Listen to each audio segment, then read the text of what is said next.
Grandes projetos industriais, segundo ciclo de crescimento do ES. A CVRD e o Porto de Tubarão.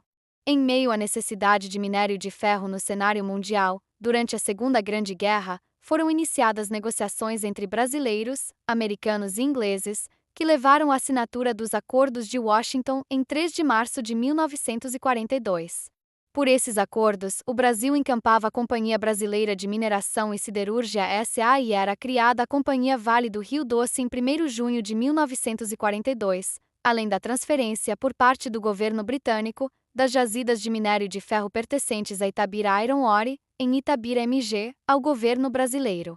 Com o início da produtividade e o aumento dos compromissos internacionais, a rota de escoamento pelo Espírito Santo, que tinha como último ponto o Porto de Vitória, e a partir de março de 1945, pelo Cais Eumenes Guimarães ou Cais Atalaia, ou ainda Pila Macaco na Baía de Vitória.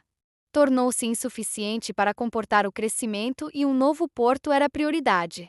O Porto de Tubarão seria a saída para a CVRD e ainda como prioridade no plano trienal do presidente João Goulart, foi feito um levantamento de onde seria o melhor local para o estabelecimento da estrutura portuária. O local escolhido foi a fazenda do Sr. Manuel Nunes, localizada na Ponta do Piranhém ou Ponta de Tubarão, onde ele criava gado leiteiro e alguns cavalos. Era o ambiente perfeito para a implantação de uma área industrial de grande porte e com a posse do terreno o governo inicia as obras de construção do porto em 1962 e a inauguração se dá em 1º de abril de 1966, tendo como primeiro navio a partir do porto de Tubarão o Lapland, levando 19.800 toneladas de minério de ferro, rumo à França navio de bandeira suíça. O Porto de Tubarão é a realização de um sonho que se tornaria um verdadeiro trampolim para a economia capixaba, tão abalada pela erradicação dos cafezais improdutivos ocorrida na década de 60. A construção do porto implicaria diretamente na diversificação da economia e em um direcionamento mais decisivo rumo à industrialização. Os economistas confirmam que o complexo industrial formado pela CVRD e o Porto de Tubarão exerceram uma polarização que o café jamais faria, além da massa salarial proveniente dessas instituições terem gerado uma verdadeira explosão imobiliária e grandes transformações no setor de serviços de Vitória, ampliando gradualmente a oferta de empregos, atraindo pessoas de diversos lugares do Brasil, aumentando o produto interno bruto estadual de 3,89 bilhões na década de 70 para 10,5 bilhões na década de 90, automaticamente elevando também a renda per capita. O Porto de Tubarão foi um desafio para o grupo formado entre a Companhia Vale do Rio Doce e 11 empresas japonesas. O projeto nipo-brasileiro precisava vencer as barreiras da distância entre os dois países e a concorrência de fornecedores asiáticos, norte-americanos e africanos. A saída encontrada foi a construção de navios com potencial de carga acima de 100 mil toneladas. Quando o projeto foi idealizado em 1961, o maior navio transportador de minério de ferro do mundo era o Oritif e comportava somente 35 mil toneladas, e um porto que comportasse esse navio. O projeto de construção de um navio completamente fora dos padrões da época foi iniciado pelo vice-presidente Daiichi Kawajima Irama, Wataru Shindo. Enquanto isso, a CVRD também rompia toda a ordem natural dos acontecimentos e construía um porto para atender a uma embarcação que ainda não existia. Os resultados desse projeto foram tão inovadores que desencadearam mudanças significativas no ramo do serviço portuário. Samarco. Em 1973, a Samitre e Marcona criam a Samarco Mineração S.A., com sede em Belo Horizonte, MG, primeira empresa do Brasil destinada a extrair e processar o minério de ferro itabirítico, mineral com baixo teor de ferro, que até então não era explorado no Brasil. Em 1975, a Samarco inicia as obras de implantação de seus equipamentos, a mina e uma usina de beneficiamento em Germano Mariana MG, uma usina de pelotização e um terminal portuário em Ponta Ubu, Anchieta S e um mineroduto, o maior do mundo e primeiro do Brasil, para levar o minério de Germano a Ubu.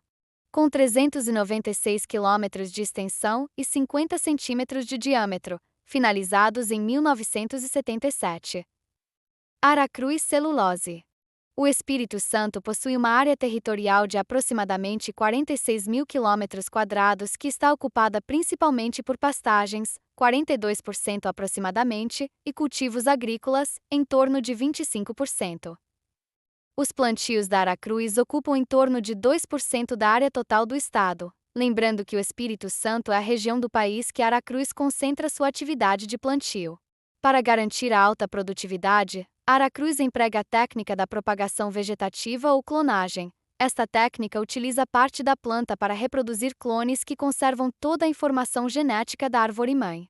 Aproximadamente 100 clones híbridos de eucalipto são utilizados pela Aracruz, adaptados a condições específicas de clima e solo dos locais onde são plantadas. Toda essa produtividade vem gerando muita polêmica quanto ao domínio do eucalipto ou à formação dos desertos verdes, as grandes plantações de eucalipto, que, segundo alguns, empobrecem o solo e dificultam qualquer atividade agrícola após o plantio do eucalipto. Porém, de acordo com estudos recentes, o eucalipto não é tão ruim assim. O Sr. Sebastião da Fonseca, pesquisador do Centro de Pesquisa e Tecnologia da Aracruz, assina a comprovação de efeitos benéficos do cultivo de eucalipto sobre diversas propriedades do solo, como estrutura, capacidade de armazenamento de água, drenagem e aeração, entre outras, devido à intensa incorporação de matéria orgânica ao solo, folhas, cascas e raízes, estimada em 7 toneladas por hectare ano. É citada também a maneira como as raízes do eucalipto distribuem-se, buscando nutrientes nas camadas mais profundas e trazendo-os para a superfície, muitas vezes ajudando a recuperar os níveis de fertilidade do solo. Além disso, o solo nas áreas da Aracruz está quase sempre coberto, o que contribui para protegê-lo da erosão. A polêmica quanto às consequências do plantio do eucalipto ainda é grande, mas é inegável o crescimento econômico gerado pela Aracruz para o Espírito Santo. Dentro dos 200 mil hectares, aproximadamente, plantados no norte do Espírito Santo, sul da Bahia em terras da própria empresa e em propriedades de terceiros, que fazem parte do programa de fomento patrocinada pela Aracruz, mora uma riqueza que já gerou uma grande arrecadação para o governo. Aproximadamente 343 milhões de dólares entre 1989 e 1996 e no mesmo período, entre folha de pagamento, benefícios indiretos e benefícios diretos, destinou-se 807 milhões de dólares aos seus trabalhadores. Atualmente, a Aracruz vem diversificando sua atuação no mercado, investindo na fabricação de produtos sólidos de madeira, destinados às indústrias de móveis e construção civil do Brasil e do exterior. Em sociedade com o grupo norte-americano Gucci's International, criaram a Tecflor Industrial.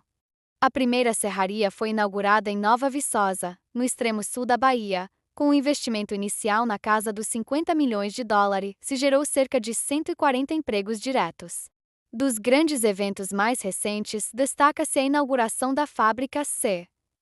Em 2002, ela ampliou a produtividade da empresa, afirmando sua posição no cenário mundial de produção de celulose, dando continuidade a um histórico de crescimento que vem desde novembro de 1967, quando foram plantados os primeiros eucaliptos, passando à fundação da Aracruz Celulose em abril de 1972.